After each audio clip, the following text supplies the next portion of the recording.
This podcast is sponsored by nobody. Hey dudes, welcome to Splat from the Past, the only 80s themed horror sci-fi show where things can get totally radical. Now today I will be welcoming a lovely lady. Her name is Mary McCusker. Mary started out doing improv in San Francisco in a comedy troupe called the Pit Shill Players. And then she came out to Los Angeles. She got to act in movies like the sketch comedy movies of Michael Mislove, another guest of mine, Tunnel Vision, Cracking Up. And then she took small parts in movies like Old Boyfriends, Border Cop, The Incredible Shrinking Woman, celebrating its 40th anniversary. She was also guest starred on Knight Rider and Highway to Heaven, Star Trek Next Generation. She was in Turner and Hooch with Tom Hanks. And she also teaches acting, and she has a book that she wants to promote. And we're going to talk about all of that stuff today, and I cannot wait. Turkey November is really sizzling. Lots of great guests this month, and I'm just so damn lucky with everyone that I'm getting. So, here is my interview with Mary McCusker.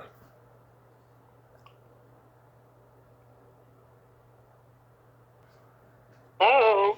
Hello, Mary. Welcome to the show. How are you today? I'm excellent, Tommy. How are you? I am also excellent as well. This is such a great honor. Thank you for taking the time today. It's my pleasure.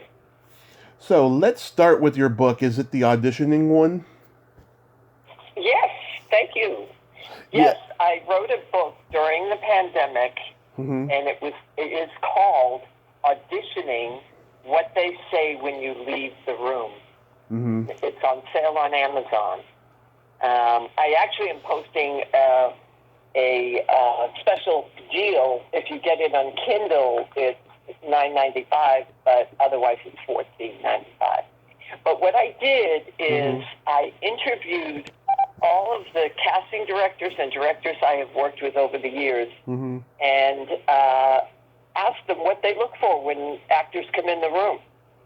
So I did them as YouTube videos, nice. And then I transcribed them and put them into the book. And I decided to add 3 actors who have had really successful careers to hear how they navigated the industry. So Joey Pantoliano is one of them. Oh. I don't know if you know who. Of course. Joey Pants, as he's known in the industry. And the Goonies. Yep. And Sidney Park. Nice. Those are good names there. So the book is doing really well, and I think it's a great guide for actors coming into the industry. There's a section in the back that's all about self-tapes, which is the future or is now. Everybody will pretty much put their first audition on tape and then go in and meet the casting directors and directors. Sometimes they even do their callbacks on Zoom. Right. Though now with things opening up, I've been hearing from people that they're going in person, which I'm so happy to hear. Yeah, that's a good thing. So how long did it take for you to write the book? Well, from the taping, from the inception, because I taped them in my dining room. I'd say it took about 1.5 years. Yeah. Nice. So it's one of the directors is Peter Lauer, who is one of the directors on.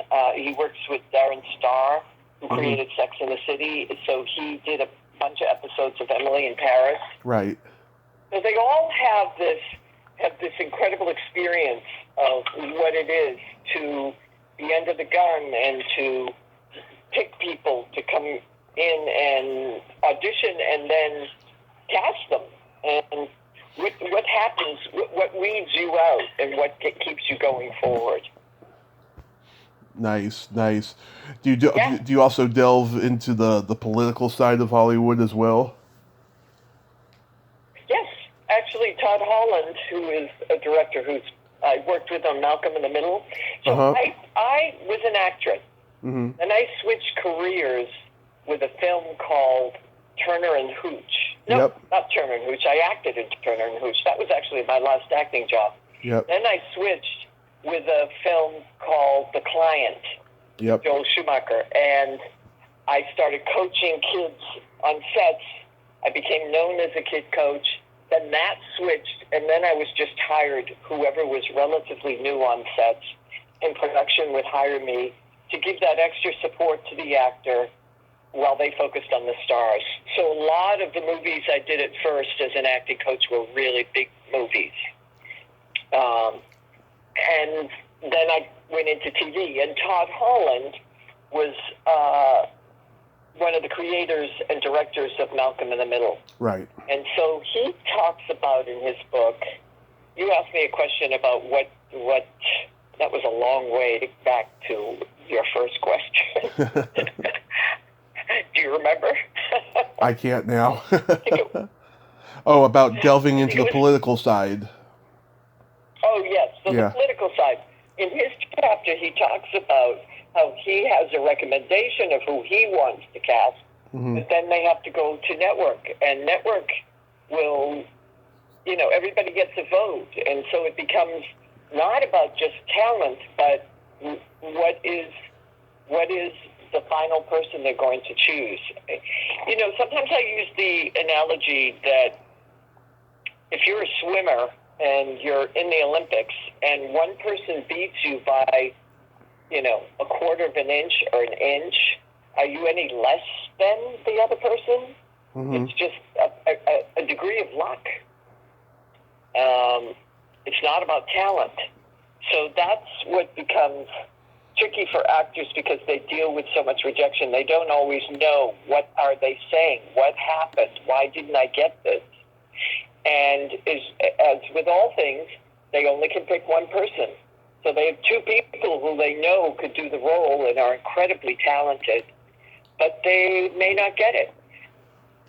The saving factor, which is part of the reason I ask this question of everybody, is do you keep track of the people that you loved? And they do. Yeah. Casting does too. And so then there's another political aspect for the actor is how do you keep in touch with casting directors who love your work without being too intrusive. And, during this pandemic time, a lot of casting directors have been open to meeting actors on Zoom or talking to them. So that's kind of cool.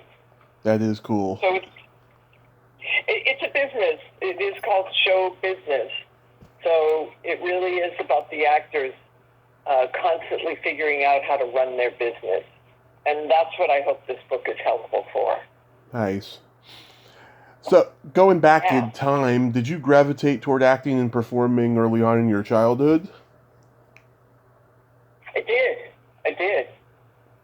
I say it in my book, so I'll say it now. My mother died when I was 16, very suddenly, and I had a really hard time processing what happened, and it coincided with me getting involved with theater at the school that I went to in Boston, Mount St. Joseph Academy, and I found that I could be really funny because they had an improv class, and I had a great time escaping and being funny in the class. And then they did the Glass Menagerie, and I played Laura in the Glass Menagerie, and I realized I could funnel all my grief through this character, and I thought, well, this is it. I want to do this. So then I went to the Boston Conservatory of Music, and from there I went to New York to the Neighborhood Playhouse, where I met my husband, and then we came out to San Francisco to pursue our careers. And I'll tell you a little bit about him because I think it's interesting, and I was just looking it up. Yeah. The movie that we did together, which is how I met Michael Mislov and all those wonderful actors. So I was part of an improv comedy group in San Francisco, and then we brought the show down here. Right. Joe Roth was the producer, and we were both in, I was 21, and he was in his 20s, and we were pursuing our dream. And while we were running the show, a guy came in named Neil Israel. Yep. And he was working at CBS doing promos. And he said, I have an idea for film. Let's make a film together. So it was called Television. Right. And Television was made for $75,000. And a lot of the actors that were in it were all people who had moved down from San Francisco or had moved to different, from other cities to pursue their careers. But they were all young. Right. They were all in their 20s. And so people did it for free, for deferred payment, and to get footage film on themselves. And so Chevy Chase was in it, and John Candy, and Howard Hessman, and Betty Thomas, and all these incredible people who have had enormously successful careers. Yep. So television was a day of programming. It was made in 1976, or released in 1976. It was predicting what TV would be like in 1985. Right.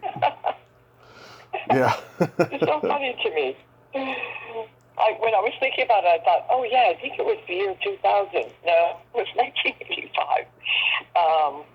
And so it was a very raunchy and irreverent look at television.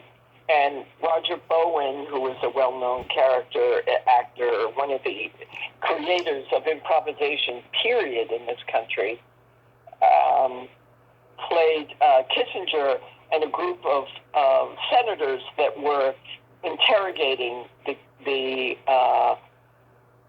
network executive on how could he produce this free television. So that's what's kind of fascinating. It had a little prediction of the future, and certainly now TV can be as outrageous as it wants.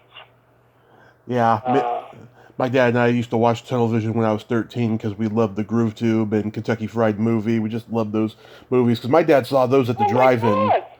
My dad saw those at the drive-in when they came out, and there was a lot of drug use back then, a lot of craziness. Yeah. That's so awesome to hear that.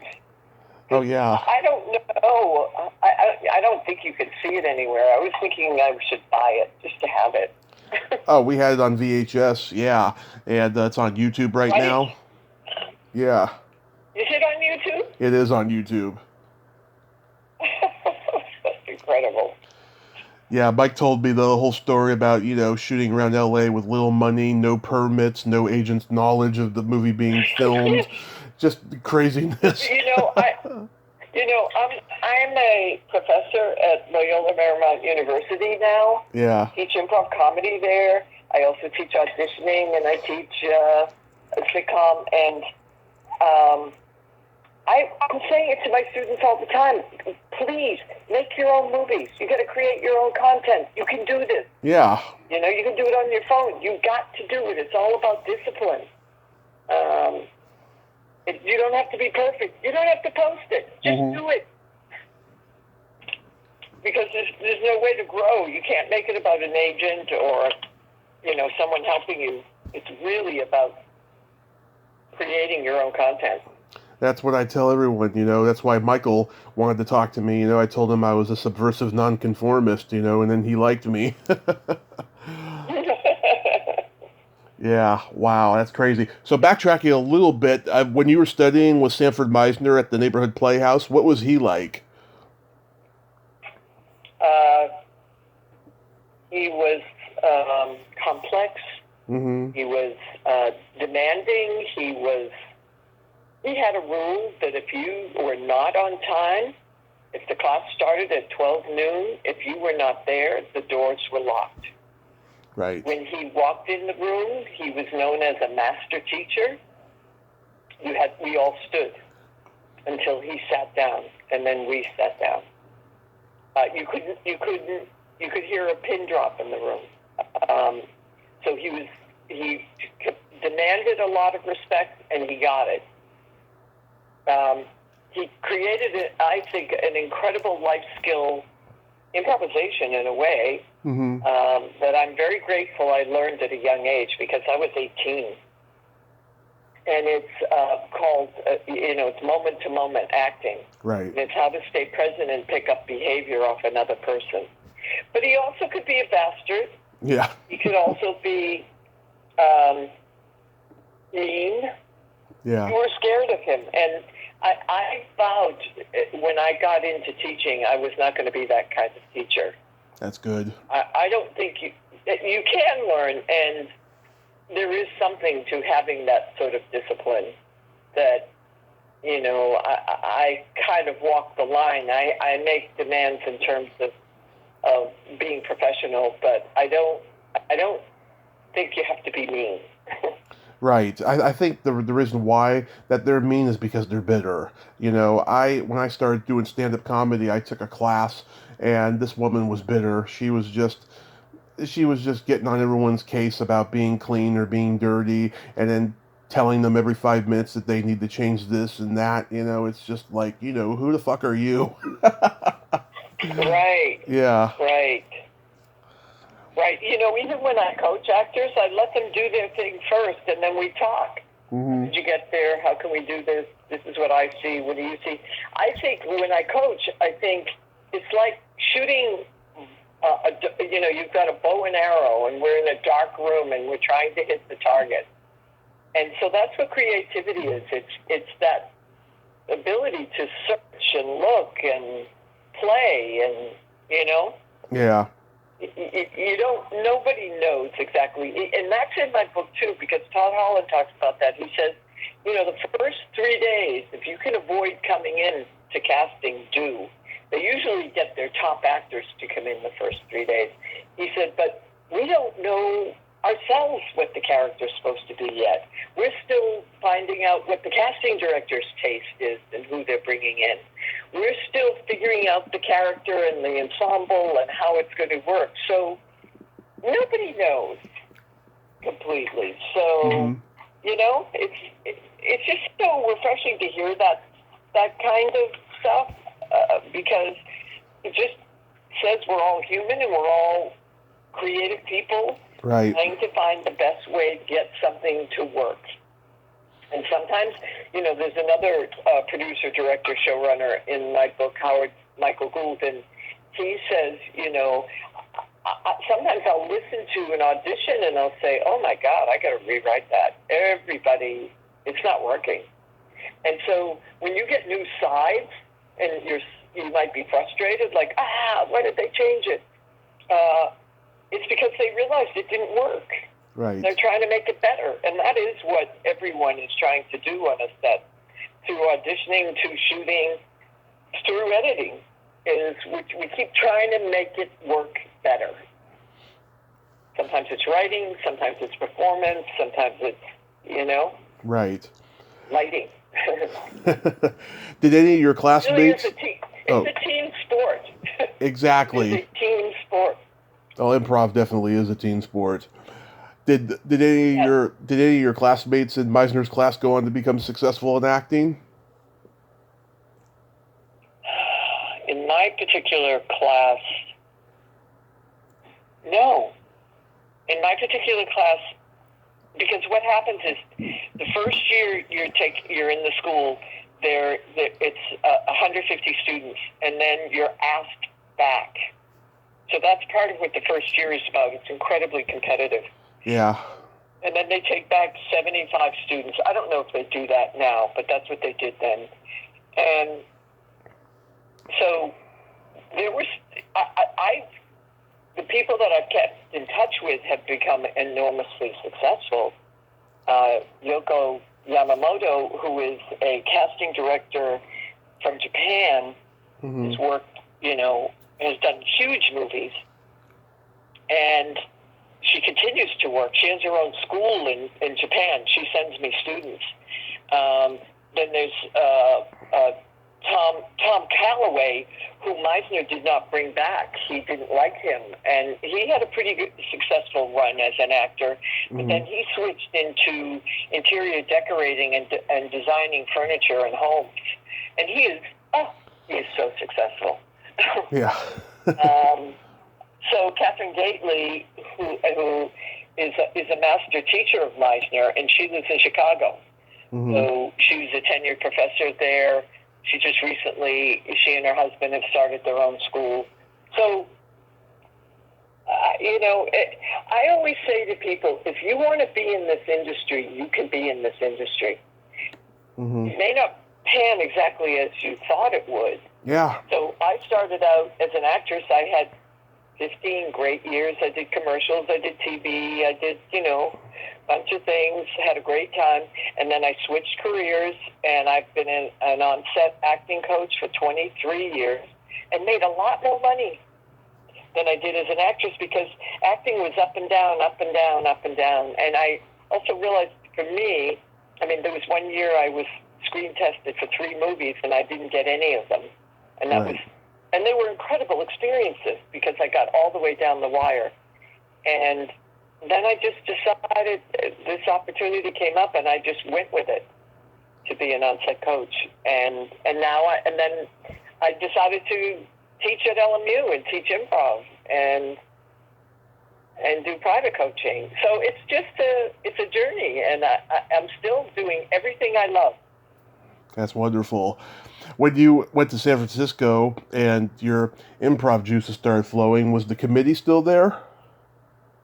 The committee closed Mm-hmm. right as I joined the company.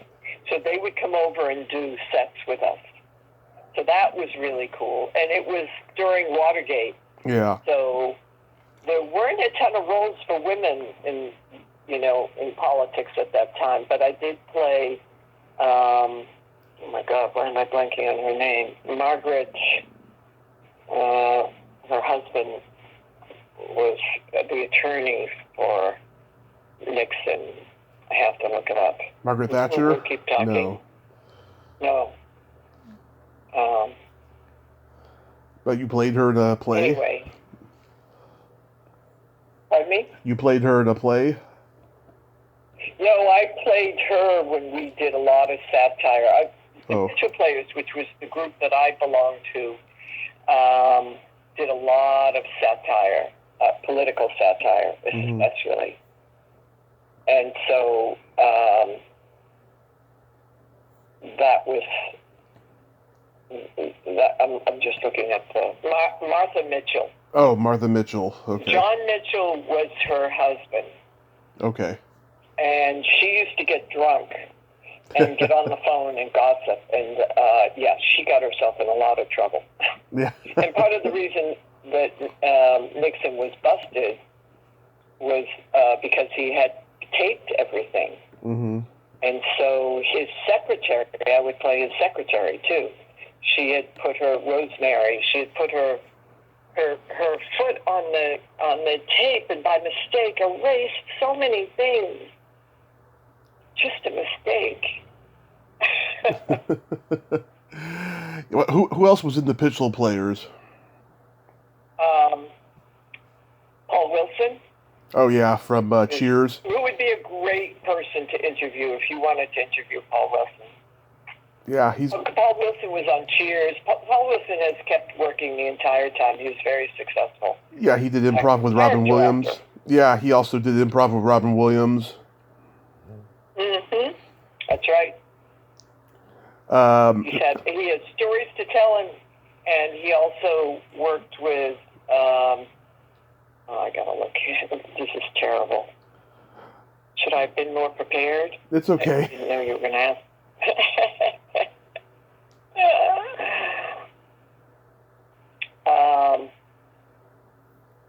Sadly, a number of the people from the Pitchell Players have passed away. Mm-hmm. Yeah. I mean, I've done 1,380 plus interviews. I mean, I've talked to everybody, so any names you drop, I'll know them. Wow. Yeah. Chris Prey. Oh yeah, Chris Prey. He was the greaser in American Graffiti who's talking to right. Paul LeMat, and then he embarrasses Mackenzie Phillips. I remember. Right. Right. Wow. So Paul Wilson, Chris Prey. Go ahead. Go ahead. I think you should write a book. I am writing a book. All right. It's about my love of cult films. Definitely.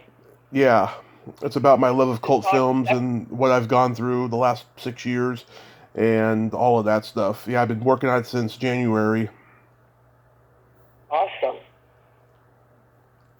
Well, on a separate phone conversation, I will give you tips and things I've learned if you're self-publishing. Awesome. So after you did Tunnel Vision, you did Cracking Up with Michael also. How was that experience? That was fun. My scene was with Chris Pratt. Mm-hmm. And so it was fun. I mean, so my ex-husband, Joe Ross, he got a 3-picture deal. When television became very successful, then he was offered a 3-picture deal with Fox. So Cracking Up was, the 3 films he did was Television, Cracking Up, and Americathon. Neither of those films did as well as Television. But it didn't matter because he had his deal there and he kept working and he ended up, producing Home Alone, and that catapulted his career. Oh, yeah. Fox. And then you started... And then you started playing small parts in movies like Old Boyfriends, which I love that movie. Oh my God, I love that you've seen that movie. Oh, to me, that was a good movie. It's Belushi's best performance, I think. Oh my gosh, I would love to see that again. Yeah, he just does a great job playing this, sexist alpha ex-boyfriend, and people never bring it up, not even in his bio. I saw that documentary, last year or whenever it was it came out, and I was just like, why did they bring up Old Boyfriends? It's one of his best performances. Wow. Well, those smaller films, I don't even have it on my resume. I've dropped, you start to drop things as you do other things, and I think this is part of Hollywood, but you don't want to date yourself. Yeah. Your age in any way. That becomes a thing. You played the neighbor in The Incredible Shrinking Woman. How was that? That was wonderful because Joel Schumacher had seen me perform with the Picture Players here in Los Angeles. Yeah. And then I had an opportunity to go to a party with him right after the show, and we just clicked. I just really clicked with him. And so I auditioned for it and got in that. And he picked all improv actors for the crowd scenes and the scenes who were reacting to Lily Tomlin shrinking. And, so it was a fun experience. It was like 3 weeks' work and all improv. The problem is, and I say this to people, is you get a group of improv actors who know each other but don't know each other really well, and then suddenly everybody's fighting for camera. They're not really listening. They're not going moment to moment. They're not playing. They're just, seeing if their idea can get on camera. So it was fun. It was a great job. I did another job with Joel, which was Amateur Night at the Dixie Bar and Grill, and that was a wonderful experience. That was 6 weeks, and Tanya Tucker was the star, and it was her first time doing a film, so I would sit with her on the side of the set, and she would ask me how to say her line. She was so scared and nervous. And Don Johnson was in it, and so he was at the height of his career, so he was a little bit of an arrogant SOB. guy. Yes, I was going to say SOB, but he was.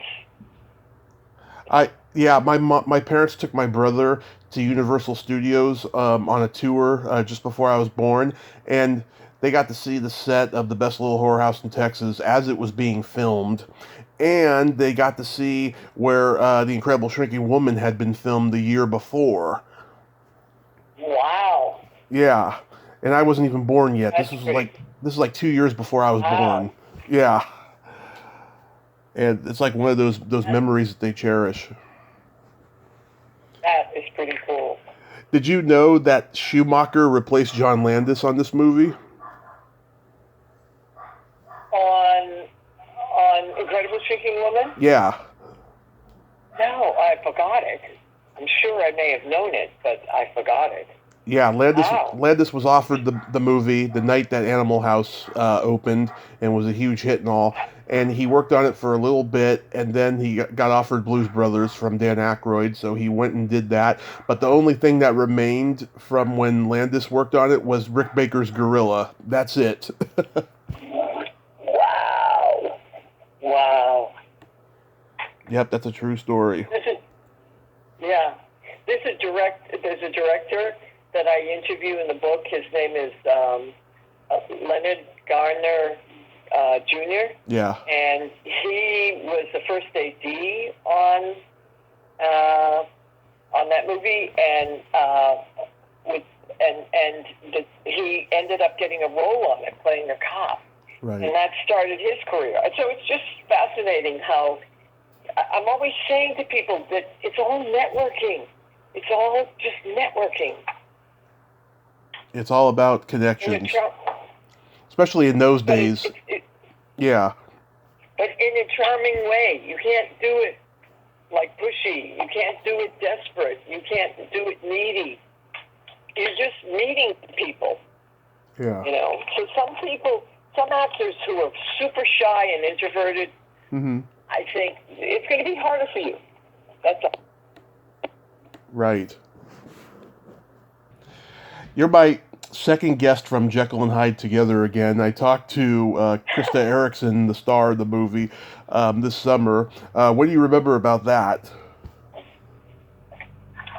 Okay, this is an interesting story. Okay. I was up for two movies at the same time. So I was up for one big movie, and it was The King of Comedy. Oh, yes. And it was with it's with De Niro and Scorsese directing. Jerry Lewis. Yeah. Yeah. So I go up for that movie, and it goes really well. And they call me back. I went back 5 times, and I did improvisations with De Niro. Scorsese filmed me. We had one session. It was all the auditions were all at the Chateau Marmont. They had a huge suite there. And they kept narrowing it down. The final screen test, there were 5 of us. Yeah. Los Angeles. So I was so focused on that and so excited I could not believe it. And I had such an incredible experience improvising with De Niro. And Scorsese was just so empowering and wonderful. And he had said to me, we'll work together one day because you're just wonderful. And he called my agents and said, we're sorry we're not casting her, but she's just terrific and blah, blah, blah.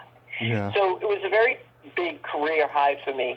So the day I found out that I didn't have it, my agent sent me out to another one, which was Dr. Jekyll and Mr. Hyde. So I went from that ecstatic experience to this incredibly small part where I have one line and I am a patient on a gurney or during a brain operation, and they press one part of my brain and they say, and I say, I pop up, sit up and say, not now, dear, I have a headache. And then I pop back down.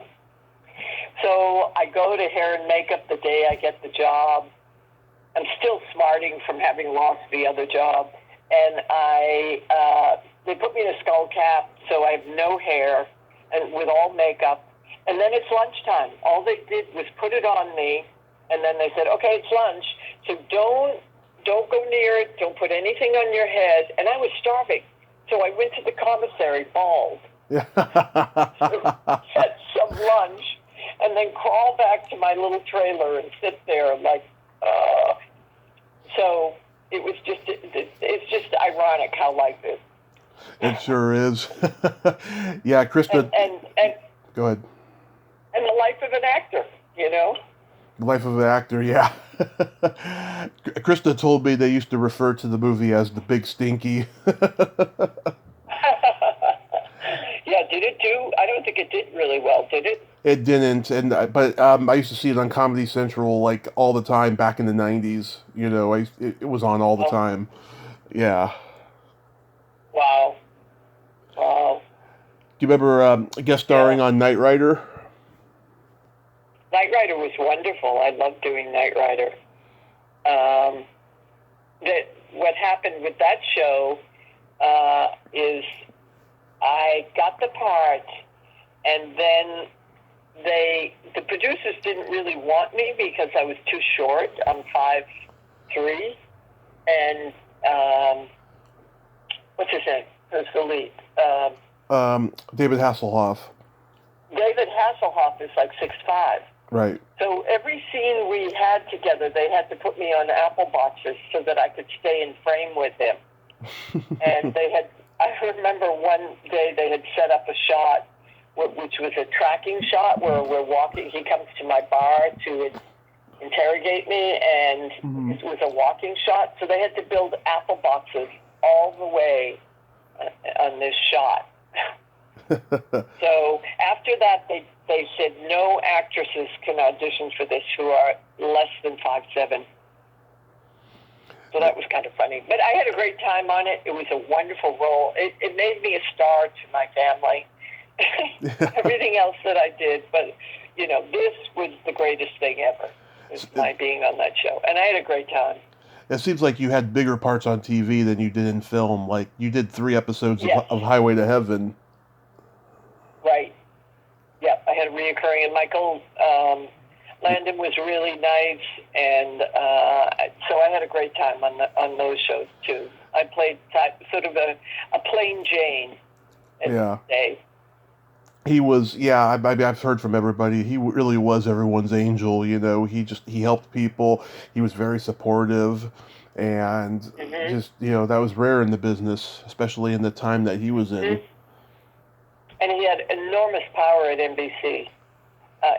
When he picked me to be, because it was the pilot, I didn't have to go to network. He made the final decision on anything and everything he wanted to do. Yeah. He just gave him carte blanche. Oh, he was there so that was really. He was at NBC for 30 years. I mean, they gave him complete control over there. Yeah. So here's an example of an audition, and this really just happened in the moment. I came in and I auditioned for it, and the casting director said, "You're perfect. I'm going to bring Michael in. I want him to meet you." So Michael comes in, and he was a very kind of vain guy. He had the long hair, and he came in a wife beater T-shirt with these huge arms. Yeah. And I was playing a shy, plain girl who had no confidence, and so he went to shake my hand, and I couldn't make eye contact with him, and I said, "Oh, I just wanted to say it's nice to meet your arms," which he thought was very funny. Yeah. You're getting it. Another guest of mine was in the 3rd episode you were in, Harley Jane Kovac. Oh, okay. She's a great actress. She's one of my favorites, as a matter of fact. And I was really happy to get her last year. I spent like 3 years chasing her down, and I finally got her last year. She's going to come on again next year when her new book comes out. Oh, cool. Great. So how was the Turner and Hooch experience? Turner and Hooch was great. Mm-hmm. Tom Hanks was, as we say about Michael Landon, Tom Hanks was even more so. Probably one of the most generous guys, great sense of humor, really connected with the crew. A true mensch. He hired a masseuse to come and be on the set it was like every Friday. And the masseuse was there all day giving everybody massages. Nice. Did you get one? Just a really generous, great, just a really generous, great guy. But you were there when Roger Spottiswoode was directing, not Henry Winkler. Yes, Henry Winkler got fired, and I got the part at the last minute. Now, I was playing his girlfriend in the original script, and I had a whole scene with him, and I was really excited about it. And then the first day I came on the set, I go in the makeup trailer, and Tom Hanks comes in and says, "Phew, they cut the party scene, thank God." Yeah. and then we were introduced, he said, "Oh, I'm sorry." Nevertheless, I had a great time on it. How about Star Trek: The Next Generation? Yes. Yes. Yeah. Have you ever gotten invited to a Star Trek convention? No. Well, I only did one episode. Well, there's people out there only doing one episode that get invited to the conventions all the time now. Really? Oh yeah. That's kind of cool. That would be fun. I'd be up for that. Um, I remember that the costume was so tight I could hardly breathe. I had to lay on the ground while they zipped me up into it because it was skin tight. And I said, I think this one's a little too small. And he said, no, that's what we want. Nice. One of my favorite movies in high school was Trojan War. Really? That movie cracked me up. Oh yeah. Wow. It was on cable all the time. Wow. I was also the acting coach on that. Oh, you that were? That was a dual job. Yeah. Oh, yeah, that's all I was. No, I didn't do a role in it. I just forgot that. Yeah.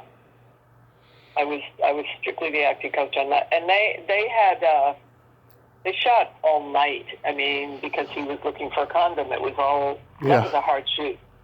Whenever they shoot all night, it's brutal. Yeah, this was like the last one of those, like, those movies where, like, the guy is having like the worst night of his life or something. It started with like After Hours, the Scorsese movie, and then they just did one rip off after another. This was like one of the last ones. Although I think Harold and Kumar kept it going just for that one in 2004, and then after that, there's been no more of those films. Right. It's still a great premise. I mean, if you could just change up what the storyline is. It is a great premise. Yeah. It is very good. So do you get a satisfaction teaching that you don't get when you're actually acting? They're very different.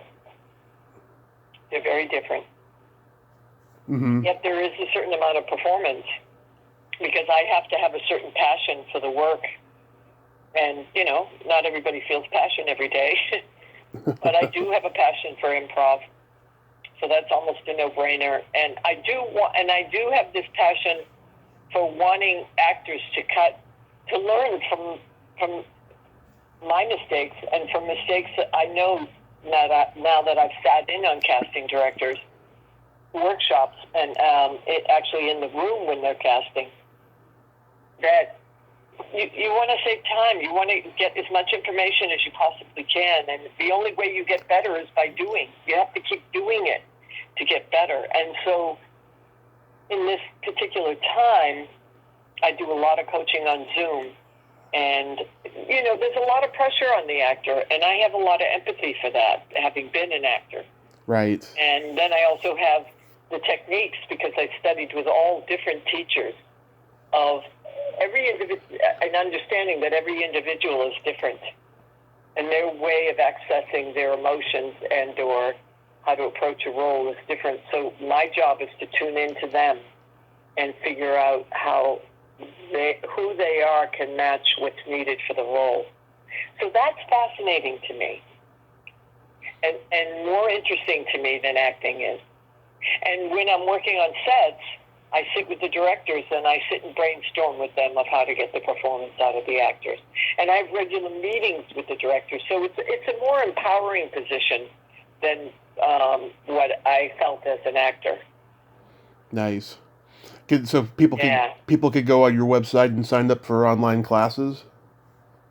Yes. With COVID right now, though, I'm just doing one-on-one. But they actually work. They're on Zoom, and they do work. They really work. So because an actor has to put their first audition on tape, I coach them.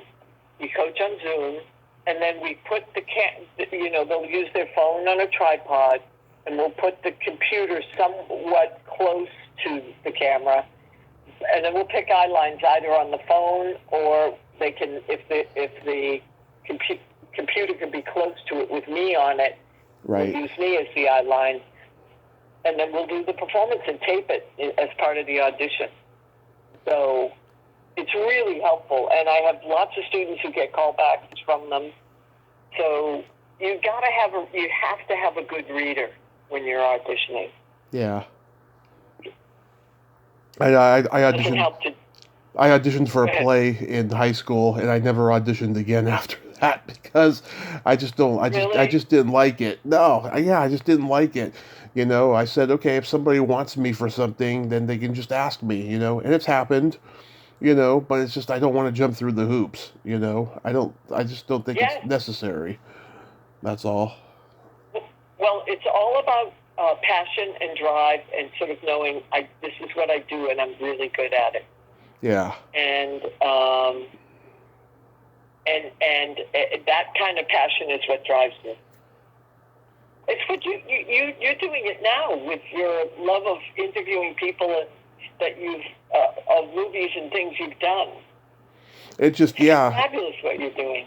Well, the movies and the music and everything that I love, that's the passion part. The interviewing part, it just, it's something I fell into. I never really set out to, be a podcast host, but because I loved it so much that I wanted to give it a try, and I just kept going, it was never planned.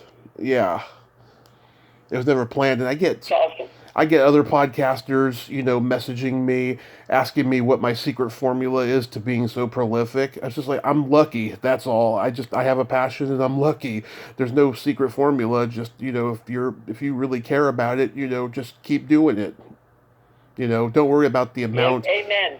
Exactly. Don't worry about the amount of numbers or anything like that. Just do what you do. Right.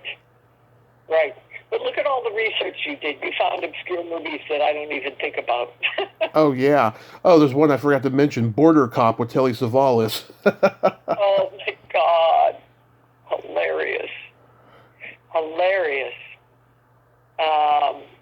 Yeah.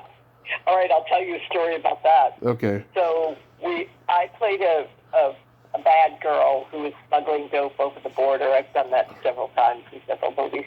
That's what I was in Knight Rider. Yeah. I was helping my boyfriend who was smuggling drugs. Yeah. So I was a bad girl smuggling stuff, and so he picks me up hitchhiking, and we have sex because it's the 70s. And the next morning we have these lines. So he's making breakfast for me, and out of a camper, and his character, I guess he has been a cop and he's sort of searching for his identity. I don't know. He's in some sort of crisis. So we're sitting having breakfast, and I say to him, "Are you gay?" And these are the lines, and he says, he looks at me shocked, and I say, "Well, just because you're good in bed doesn't mean you can't be gay." So fabulous lines, fabulous script. Yeah. So we're on the side of the set running the lines, and so I say, "Just because you're good in bed doesn't mean it." And he says, "Wait, change good in bed to great in bed." And I laughed, and he would look at me like, "This isn't funny." And I said, "Oh, okay, yes. Just because you're great in bed doesn't mean you can't be gay." And he says, "Wait, no, change it to fantastic in bed." That is so awesome. I love it. Oh, my God. So now we get to my secret silly game. This is the fun part of the show. Okay. This came out of an improv with me and a friend doing a podcast a couple years ago. This is a series of silly slumber party questions. No win or lose, just pure fun. And how the game works is, I ask you the question, you answer it, then you ask me the exact same question, I answer it, and feel free to comment on answers. Okay, cool. Mary, are you ticklish? Yes, I am, on the bottom of my feet. Love it. Tommy, are you ticklish? Yes, same place. Bottom of my feet, my shoulder blade, around my belly button, places like that. I was the coach. I'm going to add an aside. I was the coach for the little boy on Up, that movie Pixar did that won an Academy Award. Oh, yeah. So I coached the little boy on that. And they needed to get him to laugh on camera. They couldn't figure out how to, not on camera, but, when they were recording. They were having a really hard time. So I had him take off his shoes, and I started tickling him on the bottom of his feet. Oh. Got him to laugh. That's so then sweet. We did it again, and I didn't, because we had to keep recording it and get as many as we possibly could. I would just go to approach the bottom of his foot. I didn't even touch him, and he would start laughing. Oh, that's good to know. If they can't see you and you want to laugh. That is so sweet. I'm going to have you tickle my feet when we meet in person. What's your favorite part of the body? It could be anything.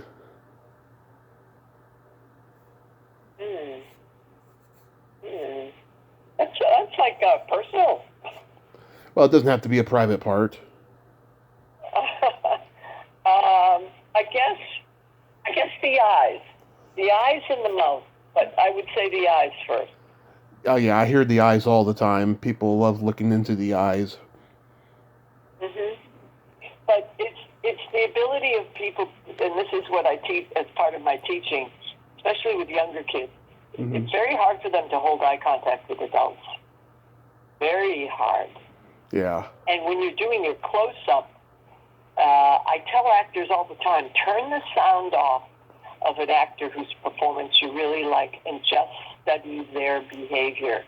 And if you're looking at superheroes or the lead bad guy or an actress or actor who's the lead, just watch their behavior and their eyes and how they show who they are through their eyes. So it's fascinating. That's the medium of movie making. Right.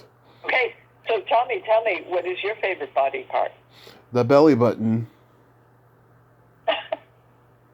That's really weird, isn't it? Tell me why it is. Well, for me, it's because I had a girlfriend when I was 6 who had a cute belly button, and she was always the girl that got away. Long story short.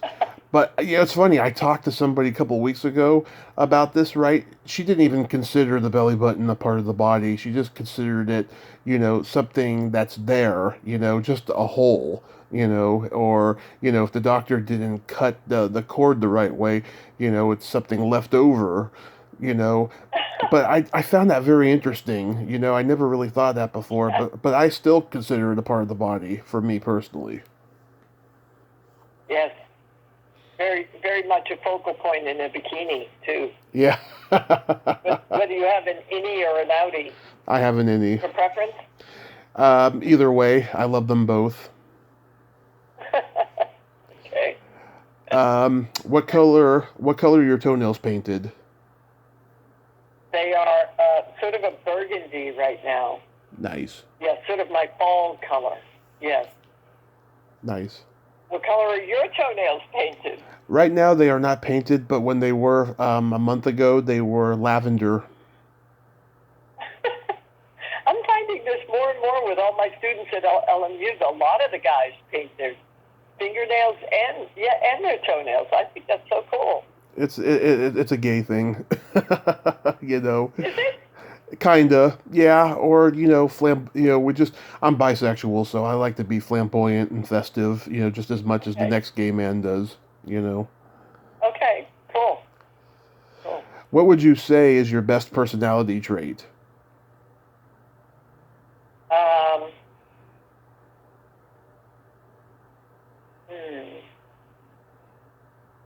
When I'm being good, compassion. I agree. You're very compassionate. You can tell that already? I can tell. Oh yeah. You're very curious, very inquisitive, that shows that you have empathy. So what would you say is your best personality trait? That I have empathy, but I also have no filter.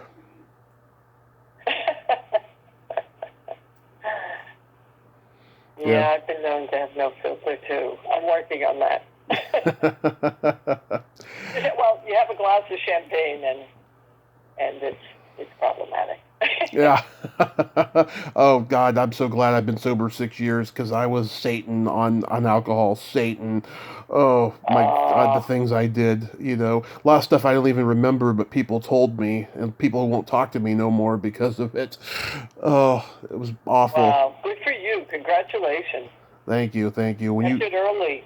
When you get into a car, Awesome. when you get into a car crash, that's a 13-step program. You don't need to drink anymore after that. Yeah. Did you get in a car crash? I did 6 years ago. Wow. And you're okay. Everybody's okay. For the most part, yeah. I mean, I got arthritis for life in my leg, and I got a stent in my heart, and I'm struggling with weight loss right now, but I'm doing pretty good with it. Wow. Stay strong. Stay strong. I'm really glad you caught it. Thank you. And then my favorite question, is there a stinky smell that just makes you gag?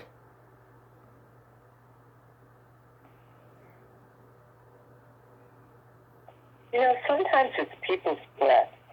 People's breath? Gotta say. Yeah, it's not often, but sometimes, you think, I think you need a little, you need to get the water pick, and you need to brush your teeth, and you need to add a little mouthwash in there. But sometimes it's super, super garlic. And I love garlic, so I'm working against garlic breath. I think it's best if both people have eaten garlic together, because sometimes it's like really choky. Nice. Okay, what's a stinky smell you can't stand? Either farts or dirty feet. Oh yeah. I don't have kids. Very big. I don't have kids, but people who told me that do have kids, they get used to it after a while, so they can relate. Right.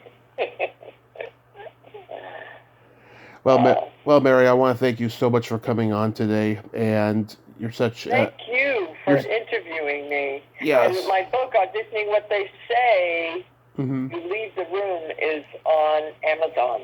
So I thank you for letting me plug that. Absolutely. And you're such an amazing person. Let's stay in touch and have a happy holiday season and be safe. Happy holidays. Feel the love. Feel the love. Okay. Okay. Thank you, Tommy.